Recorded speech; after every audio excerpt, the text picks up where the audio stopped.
I've been in the ensemble for almost 4 years now.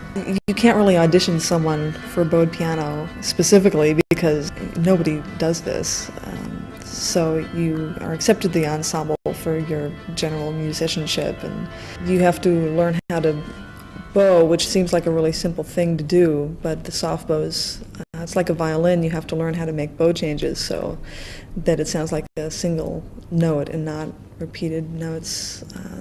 The rigid bows have to be done in a special way. You can't use too much pressure or too little.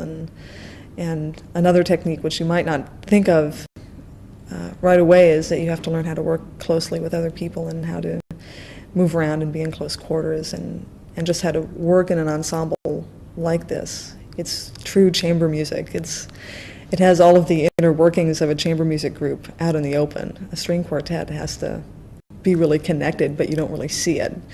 It's in this ensemble, you see everything.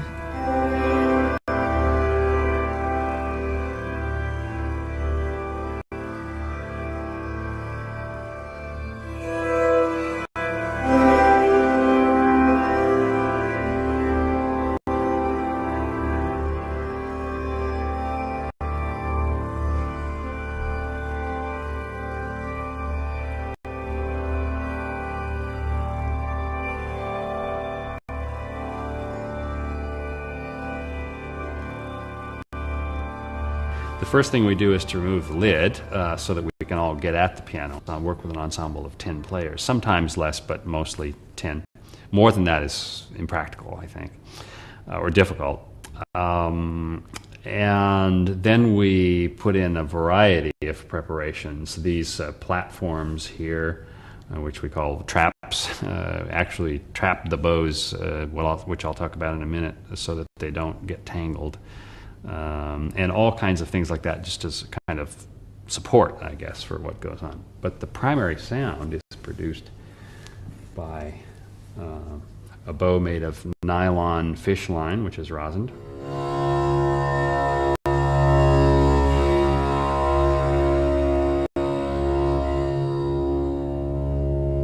And that's just threaded under the string and then drawn across it. I didn't invent this. I like to credit my sources, and an American composer named Curtis Smith, as far as I know, is the first one to come up with this idea, although I've heard other stories about other people trying it and so on. There's another kind of bow which I won't demonstrate for sound, but is a stick of wood which has horsehair affixed to it, and that's rosined as the nylon is, and that's rubbed against the string to make a very short percussive sound.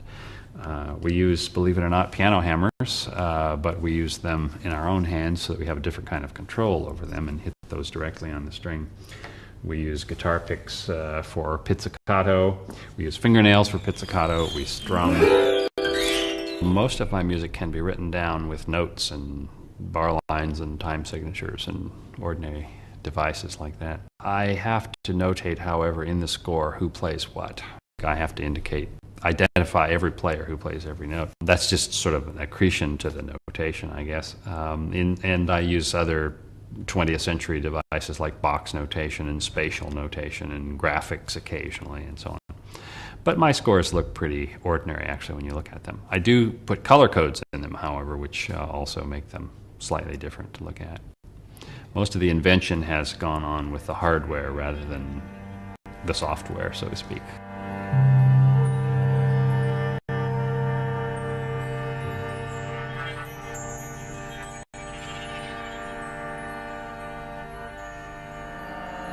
Mm-hmm.